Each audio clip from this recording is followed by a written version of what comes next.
মুচমুচে বালাচাও আচার খেতে কিন্তু দুর্দান্ত হয় আর সারা বছর সংরক্ষণ করা যায়। নমস্কার বন্ধুরা, সবাই কেমন আছো? আশা করি সবাই ভালো আছো। আমার পল্লী জননী কুক সেন্টারে নতুন একটা পর্ব দেখার জন্য সবাইকে জানাই স্বাগতম।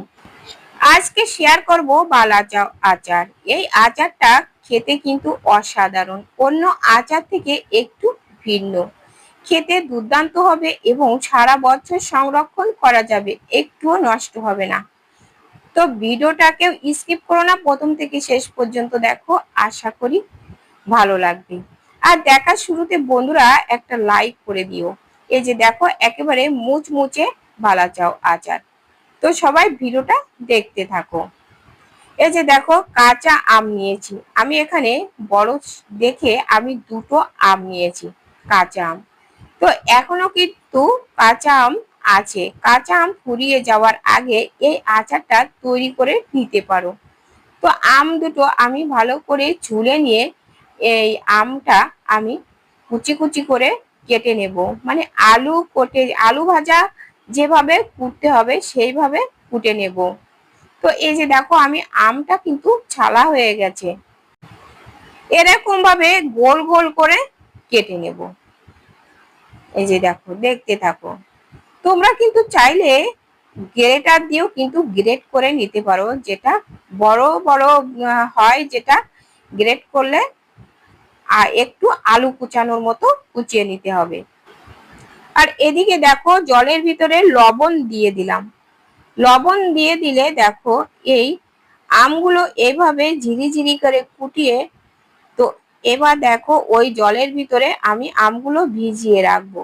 তাহলে তো আমের যে টক ভাবটা আছে কিন্তু বের হয়ে যাবে, টকটা অনেকটাই কমে যাবে, আর তাছাড়া অনেক আঠা থাকে। তো এই যে দেখো, সব আমগুলো কোটা হয়ে গেছে। এবার দেখো, ভালো করে কষলে ধুয়ে নেব 2-3 বার জল পাল্টিয়ে নিয়ে। বন্ধুরা, 2-3 বার জল পাল্টিয়ে ধুয়ে নিয়েছি। এবার দিয়ে দিলাম একটু লবণ, আর দিয়ে দেবো হাফ বাটিরও কম চিনি। দিয়ে চিনি আর লবণটা দিয়ে একটু ভালো করে চটকিয়ে মেখে নেব। তারপরে দিয়ে দিলাম 1 চামচ হলুদের গুঁড়ো। তো তোমরা চাইলে কিন্তু কাশ্মীরি লঙ্কার গুঁড়োটাও দিতে পারো, কিন্তু আমার কাছে নেই আর আমি ওই লঙ্কার গুঁড়ো ব্যবহার করি না। আমাদের এখানে পাওয়া যায় না ওই লঙ্কার গুঁড়োটা। তো দেখো, লবণ, হলুদ আর চিনি দিয়ে এই যে মেখে রেখেছিলাম, দেখো কতটা জল বের হয়েছে। আমি এখানে 20 মিনিট মতো ভিজিয়ে রেখেছিলাম। তো রেখে এবার দেখো, এরকম ডালার ভিতরে আমি ঢেলে দিলাম। ডালার ভিতরে ঢেলে রেখে দিলে জলটা না অনেকটাই ঝরে যাবে। তো এই যে দেখো কতটা জল ঝরে গেছে। তো এবার দেখো, এবার ডালা থেকে তুলে এই যে সুতি একটা কাপড়ের পরে ঢেলে নিলাম। ঢেলে নিয়ে এবার দেখো, এইভাবে মুঠ করে ধরে একটু চেপে চেপে জলটা ফেলে দিতে হবে। এই যে দেখো, অনেকটাই কিন্তু জল বের হবে এরকম চেপে চেপে বের করলে। এবার দেখো, কাপড় থেকে এই যে প্লেটের ভিতরে ঢেলে নিলাম। ঢেলে নিয়ে এদিকে দেখো, এইভাবে একটু মেলে দেব, তাহলে জলটা কিছুটা শুকাবে। আর একটু কাপড় দিয়ে চেপে চেপে যদি এর গা থেকে এভাবে একটু জলটা শুকানো যায়। তো আর এদিকে দেখো, পেঁয়াজ আর রসুন কেটে নিয়েছি আমি। পেঁয়াজ রসুনটা ভেজে বেরেস্তা করে নেব। তো এই যে দেখো, কড়াইতে দিয়ে দিলাম তেল। তেলটা গরম হলে দিয়ে দিলাম পেঁয়াজগুলো। পেঁয়াজগুলো যখন দেব, একটু এভাবে গোল গোল করে কাটা, তো এই রিংগুলো একটু বের করে দিলে ভালো হয়। তো আর এরকম ভাবে একটু মাঝে মাঝে খুন্তি দিয়ে উলট পালট করে ভেজে, এরকম করে একটু মুচমুচে করে ভেজে আমি তুলে নিলাম পেঁয়াজগুলো।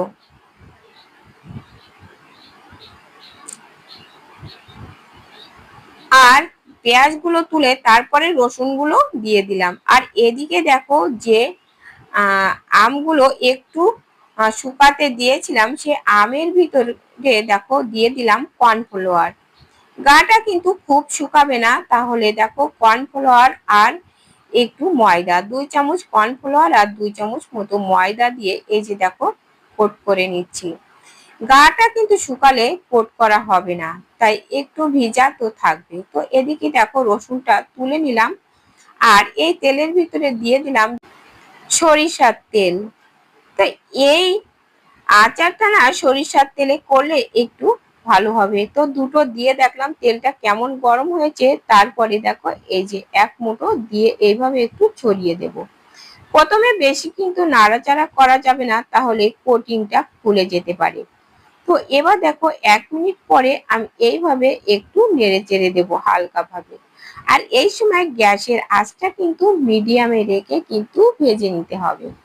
তো বন্ধুরা এই যে দেখো আমি উলট পালট করে এই যে দেখো ব্রাউন কালার করে আমি ভেজে তুলে নিচ্ছি। বন্ধুরা এইভাবে বালাচাও আচার কখনো তৈরি করে খাওয়া হয়েছে? না খাওয়া হলে একবার হলেও তৈরি করে খেয়ে দেখো।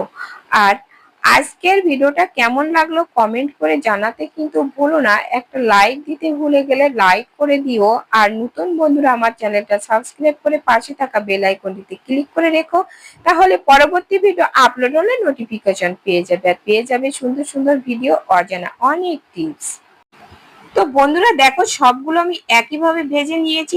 আর এবার দেখো কড়াই থেকে তেল আমি কেটে তুলে নিলাম, আর অল্প একটু তেল রেখে তার ভিতরে দিয়ে দিলাম লবণ আর একটু শুকনো লঙ্কার গুঁড়ো। লবণ আর শুকনো লঙ্কার গুঁড়ো একটু নেড়ে চেড়ে নিয়ে তারপরে দেখো এই যে ভেজে রাখা সেই আমের কুচিগুলো দিয়ে দিলাম। দেখো দিয়ে এবার একটু নেড়ে চেড়ে নিয়ে তারপরে দিয়ে দিলাম দেখো সেই রসুন কুচি আর সেই পেঁয়াজ কুচি যে ভেজে বেরেস্তা করে রেখেছিলাম তাই দিয়ে দিলাম। দিয়ে এর ভিতরে দিয়ে দিলাম একটু ভাজা মশলা, মানে এখানে ধনে জিরে পাঁচফোড়ন দিয়ে একটা মশলা করা আছে, চাট মশলা দিয়ে দিলাম। দিয়ে এবার নেড়ে চেড়ে আচারটা রেডি করে নিলাম। নিয়ে এবার কিন্তু নামিয়ে নেব। এই যে দেখো ফাইনালি দেখো কত সুন্দর হয়েছে। এটা না মুচমুচে, খেতে কিন্তু দারুণ লাগে। তো বন্ধুরা এই আচারটা কিভাবে খাবে আমি বলে দিচ্ছি। দেখো কতটা মুচমুচে হয়েছে।